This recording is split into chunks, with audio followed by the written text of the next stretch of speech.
জয়গুরু বন্ধুরা, আমার চ্যানেলে বিউটিস কিচেনে আপনাদের সবাইকে স্বাগত। আজকে আমি আপনাদের রান্না করে দেখাবো চিচিঙ্গা ভাজা। দেখুন আমি চিচিঙ্গাগুলোকে সুন্দর করে আঁশ ছাড়িয়েছি।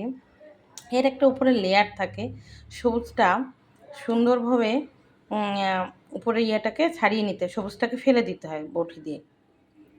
ওটাকে আমি ফেলে দিয়েছি, তারপরে কেটে কুচিয়ে রেখেছি ধুয়ে। এটাই আমি ফোড়ন দেবো, সর্ষে ফোড়নে আমি চিচিঙ্গা ভাজা করব। কড়াতে তেল দিয়ে দিয়েছি, তেল আমার গরম হয়ে গেছে। দেখুন আমি এবার সর্ষে দিয়ে দেবো।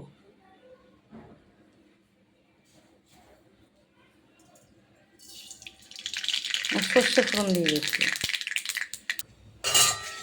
সর্ষের সেন্ট বেরিয়ে গেছে।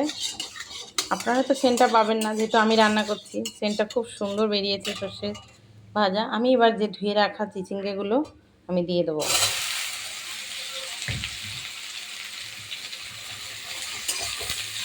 আমি একটু নেড়ে চেড়ে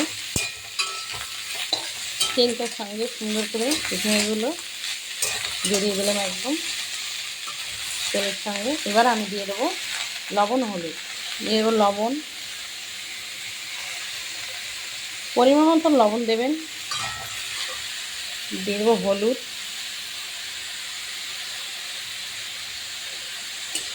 এবার এটাকে নেড়ে চেড়ে, চিচিঙ্গা কিন্তু জল বেরোয়, আমি এটাকে ঢেকে দেবো।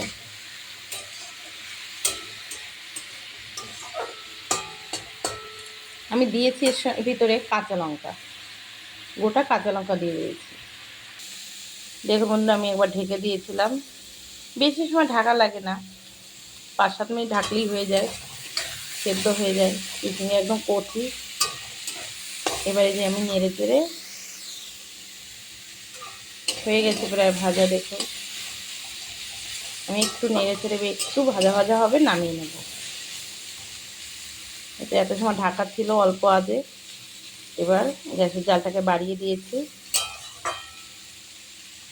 ঢাকাটাও খুলে দিয়েছি। এবার আস্তে আস্তে সুন্দর করে হয়ে যাবে ভাজাটা। দেখুন অনেকটাই ভাজা ভাজা হয়ে এসছে।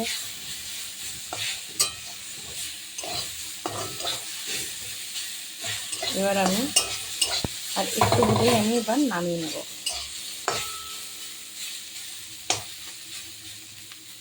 এই চিচিঙ্গা ভাজা সর্ষে দিয়ে না ভাজলে পেঁয়াজ দিয়ে ভাজা যায়, ভালো লাগে খেতে।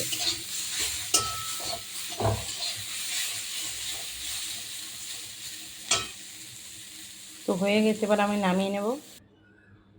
দেখুন বন্ধুরা, চিচিঙ্গা ভাজা আমার হয়ে গেছে।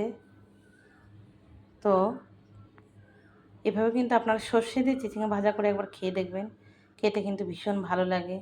শুধু কাঁচা লঙ্কা, আর কিচ্ছু লাগবে না এতে দেওয়া।